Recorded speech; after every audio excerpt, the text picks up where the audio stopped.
न्याय की जंजीर के रूप में जाना जाता है। तो न्याय की जो जंजीर के रूप में जो जाना जाता है ना, वो जाना जाता है जहांगीर। ठीक है, जहांगीर ने जो अपने दरबार में न्याय की जंजीर के लिए जाना जाता है। ठीक है, जहांगीर के बड़े पुत्र खुसरो ने गुरु अर्जुन देव की सहायता से जहांगीर के खिलाफ विद्रोह किया था।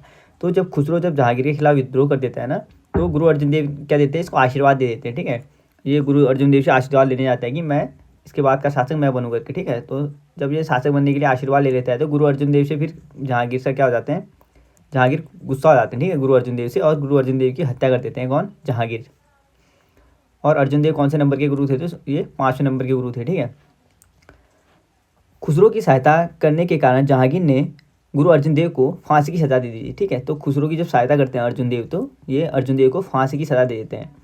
अगला है, इसके शासनकाल में मुगल चित्रकला। ठीक है, तो खुद जो जहांगीर है उनके शासनकाल में मुगल चित्रकला अपने चरमोत्कर्ष पर थी। ठीक है, इसके दरबार में रहने वाले प्रमुख चित्रकार उस्ताद मंसूर, अबुल हसन, बिशन दास और मोहम्मद मुराद थे। ठीक है, तो इनके जो जहांगीर के जो दरबार में रहने वाले जो चित्रकार थे, उस्ताद मंसूर थे, अबुल हसन थे, बिशन दास थे और मोहम्मद मुराद थे। ठीक है, नेक्स्ट हमारा, इसने संस्कृत भाषा में विद्वान जगन्नाथ को पंडित राज की उपाधि दी थी। ठीक है, तो संस्कृत भाषा के विद्वान जो जगन्नाथ को जो पंडित राज की जो उपाधि देते हैं, वो कौन देते हैं? तो जहांगीर देते हैं। ठीक है, अशोक के कौशाम्बी स्तंभ पर जहांगीर का लेख उत्कीर्ण है। ठीक है, तो अशोक के कौशाम्बी स्तंभ पे किसका लेख है? जहांगीर का। ठीक है, जहांगीर का लेख है। इसके शासनकाल में captain Hawkins, Thomas Roe Bharat आए थे। ठीक है, तो कैप्टन हॉकिंस और टॉमस रो किसके टाइम पीरियड पे भारत आए थे? तो जहांगीर के टाइम पीरियड पे।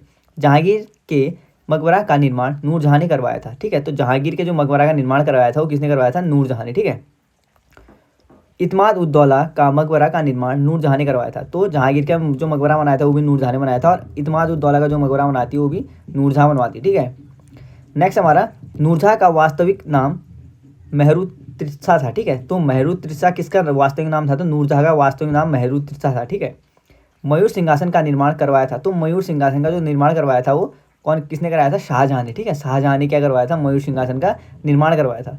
ताजमहल का निर्माण कराने वाला प्रमुख स्थापत्य कलाकार कौन था? तो ताजमहल का जो निर्माण कराता है उसका जो प्रमुख स्थापत्य कलाकार था ना, उस्ताद अहमद लाहौरी था। ठीक है, उस्ताद अहमद लाहौरी ने ताजमहल का निर्माण करवाया था। शाहजहां के शासनकाल को स्थापत्य कला का स्वर्ण युग कहा जाता है।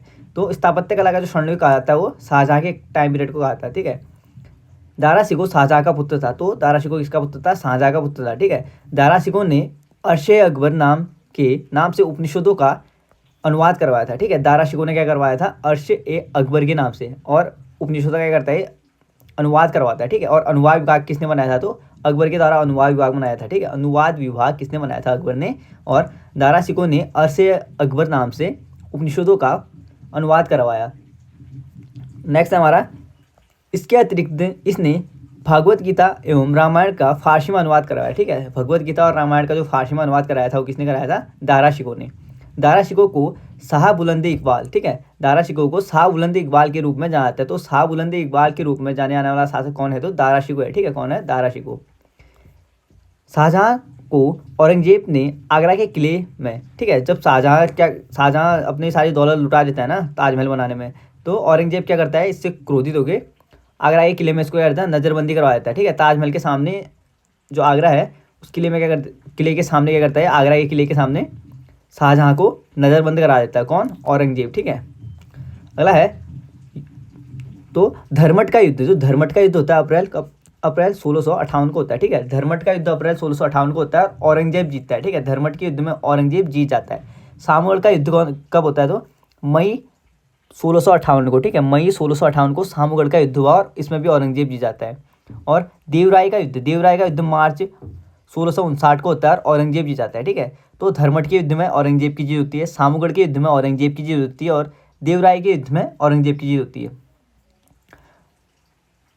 धर्मट का युद्ध अप्रैल 1658 में होता है, सामुगढ़ का युद्ध मई 1658 में होता है और देवराय का युद्ध मार्च 1659 में होता है। ठीक है।